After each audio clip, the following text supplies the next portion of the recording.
Hey guys, we are looking at section 10.4 and we're going to be talking today about solving quadratic equations by using the quadratic formula. And if you remember, we talked about it when we met virtually.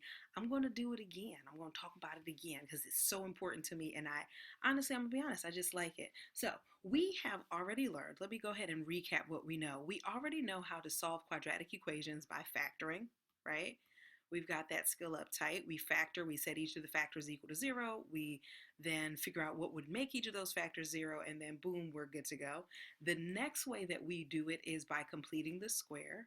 And you may not have mastered that as yet, but it is a good thing to master. It's a really good concept to use, and it's helpful a little bit later on. So completing the square, and that's when we force our quadratic equation to become a perfect square trinomial on one side, a constant on the other side, and then we solve. And then so finally, the quadratic formula, I needed to get another pen. The quadratic formula comes from completing the square in a generic way. So I'm going to recap what we talked about, and I know you were probably like overwhelmed, but just go back. So we know that a quadratic equation looks like this: ax squared plus bx plus c equals 0, right? And then to solve something in terms of completing the square, what we need to do is first make sure that our a term is 1, and the only way to do that is to divide everything by a, right? So we end up with x squared plus b over ax plus c over a is equal to 0. So the next thing we're going to do, and this is what we do when we're dealing with regular numbers, is we move the c term, which I know is now c over a, but we move that constant term to the other side. So I get x squared plus b over ax is equal to negative c over a. How do I complete the square? How do I make that perfect square trinomial? I cut the b term in half, and then I square it, and I add it to both sides. So the b term cut in half for us is going to be b over 2a. That's cutting the b term in half, and then I square it. And of course, you know, as always, what we do to one side, we must do to the other. And so that's how we get this. And then I'm going to factor this. And if you have to slow down and pause and like breathe and understand what I'm talking about, just take your time. But it's really a beautiful thing. So as I said, I'm not going to ever ask you to do this, but I do want you to understand it and appreciate it. Okay, I'm going to keep going. So I'm going to factor this side, and I end up with x plus b over 2a quantity squared. Okay, that's what it looks like when we factor a quadratic in this way, like when we do completing the square. So after that, I'm going to now work on simplifying this side. So how do we simplify this side? Well, these are two fractions. Let me write out the two fractions I'm dealing with. I'm dealing with negative c over a plus b squared over 4a squared, right? Because I'm squaring the top and the bottom of this fraction. Okay, so now what I'm going to do is I'm going to organize it slightly differently by putting b squared in the front, b squared over 4a squared in the front, plus, not plus, but minus c over a, okay? And that's still equal to this, x plus b over 2a quantity squared. The next thing I'm going to do is simplify this by doing common denominator, because we're dealing with fractions and we want to be able to push all the fractions together, right? Both of them. So 4a squared has to be the common d, because you can tell I can like multiply. Let me do it in a different color. I can multiply top and bottom by 4a. And when I do that, I end up with minus 4 times a times c. Just changed the order a little bit, but not a big deal. In the denominator, I have 4a squared. And now I'm going to kind of do like a thing where I'm going to join the two terms together, the two fractions together rather. And so I have b squared minus 4ac over 4a squared. And so I have the same thing on this side as I had before. So I'm just rewriting that. And now, if we were dealing with a completing the square situation, which we are, but like with numbers, at this point you would have like a regular number over here, a constant, like all nice, and then you'd have this thing here, and then you'd be like, hey, let's isolate x. And I'd be like, how do you do it? And you'd be like, oh, we just like take the square root, plus or minus the square root. Boom, that's what we're going to do. So we do plus or minus the square root of both sides. When I do this side, the perfect square just goes away, or the squaring just goes away, and I get x plus b over 2a is equal to plus or minus the square root of all this stuff. Next, almost home, guys, I promise. Next, I move this over to the other side, so I have x is equal to negative b over 2a plus or minus. Now watch me now. I can take the square root of the denominator because 4a squared is a perfect square. Square root of 4a squared, 2a. So now the numerator, the top part of this fraction, is the only thing that I'm dealing with the square root. And now, if you haven't seen it before, you will see it again in many math classes. Negative b plus or minus the square root of b squared minus 4ac over 2a is called the quadratic formula. So instead of pulling out the completing the square trick, the quadratic formula is a way for us to get through that. And I know I said it before, but I still think it's worth it. And I think you know that I think it's worth it because I said that several times. All right, so that was the quadratic formula. So your question might be, okay, that's cool. I guess I'll memorize it. Another thing for me to do. And yes, I do suggest you memorize it. But your next question is, well, what's the discriminant? And the discriminant is really just part of the quadratic formula. It's this part here, b squared minus 4ac. And what this does, this tells me a whole lot about the quadratic equation that I'm dealing with. So the value that I get for b squared minus 4ac is going to determine the overall values that we get for the zeros of a function, or the overall values we get when we solve an equation in this form, ax squared plus bx plus c equals 0. What kind of answers we'll get. And we'll talk about that when we use it. So here's the key concept from the text, the formula that we just derived, and memorize it. Put it down, write it down a couple times. Make a song, make a rap. Okay, so use two methods to solve this. So the two methods that we could use any two methods. And so now I hope you realize that we have three methods for solving quadratic equations, and one is to factor, the other one is completing the square, and the other one is the quadratic formula. And so let's see if we could, I don't know, let's see if we can factor and use the quadratic formula since that's new. So here we have x squared minus 2x minus 24 equals 0. And if I can factor it, I'm thinking I can factor it. What I need to do is find two numbers that multiply to give me a negative 24, yet add up to give me a negative 2. And I'm scratching my head. 6 and 4 are probably the numbers that I'll use. Minus 6 and a plus 4, I think, fit the bill. And when I kind of do a mental check on it, I feel like I'm doing good.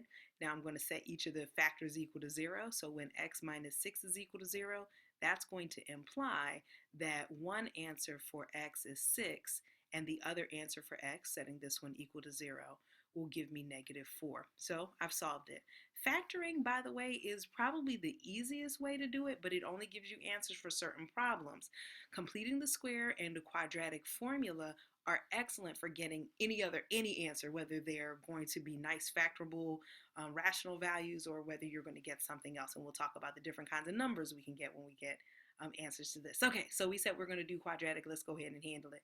So to do the quadratic formula, you need to have, or to solve using the quadratic formula, you need the quadratic formula. So I'm rewriting it down here. Notice I've memorized it, children. All right, so now we take this over here. X squared minus 2x minus 24. Here, a is equal to 1. B is equal to negative 2. C is equal to negative 24. Once you have these three numbers, that's all you need, these three values, that's all you need to plug in and solve for x. So if I plug in negative b is the opposite of b, and so in this case it's going to be 2 plus positive 2, right? Plus or minus the square root of negative 2 squared is 4, minus 4 times a, which is 1 times c, which is negative 24. And all of that's over 2 times 1. And now it really is a game of simplifying. I don't have to do nothing else except simplify. So 2 plus or minus 4 minus 4 times negative 1 minus 24. Our, please excuse my dear Aunt Sally, our order of operation tells us that we got to multiply first, right?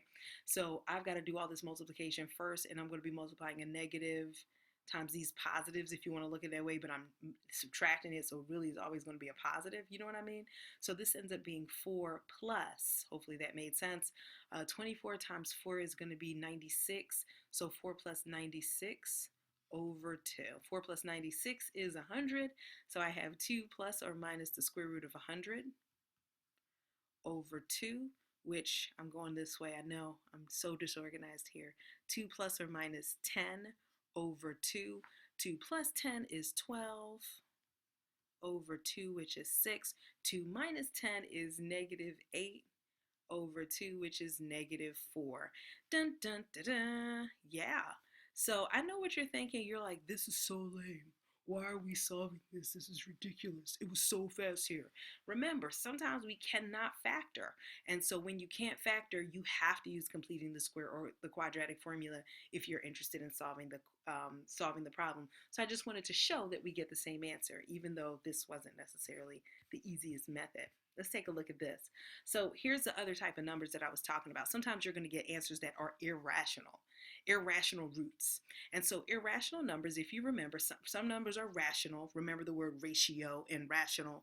The word rational means that you can write it, or irrational numbers mean that you can write it as a fraction or as a ratio of two integers, all right? Some numbers you can't, and you know the famous ones, pi.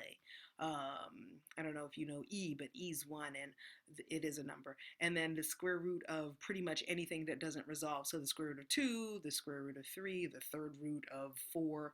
These things don't have a nice crisp integer answer, and so those are going to be irrational numbers. You can't write their answer as a fraction. Now, so sometimes we have that here with these types of problems, and we're going to see that. So here we have 24x squared minus 14x is equal to 6, and we're supposed to solve this using the quadratic formula. Remember, when we use the quadratic formula, we need to make sure that we're in,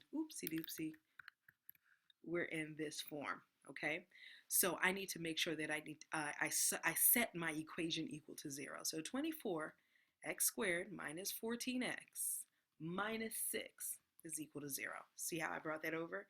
And they told us that we can round to the, I didn't get it in my video, but round to the nearest tenth if necessary. So we'll see how this works out.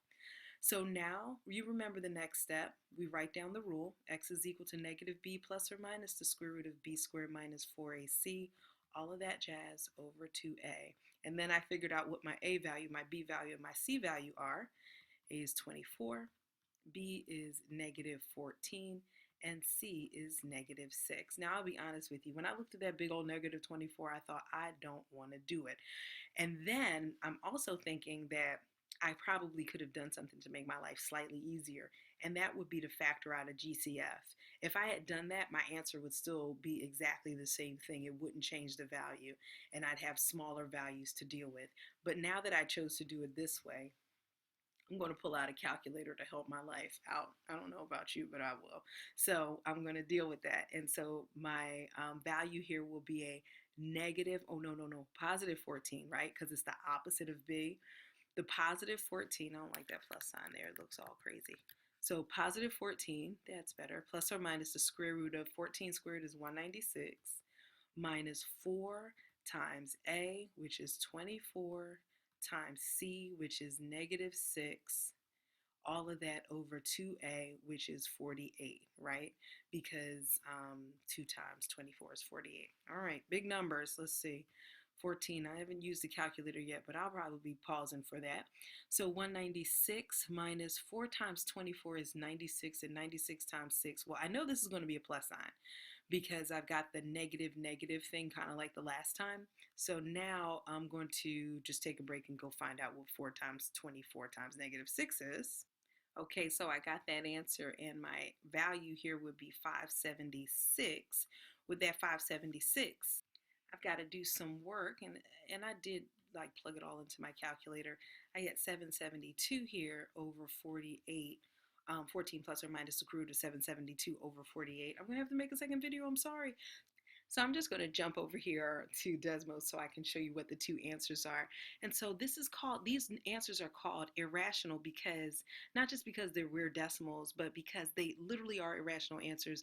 The numbers go on forever and ever without repeating or any kind of nice pattern that we can kind of predict. And so plus 772 minus square root of 772 gives us these two answers that are our approximations. I'm going to see you in the next video so we can continue the topic about quadratic formula.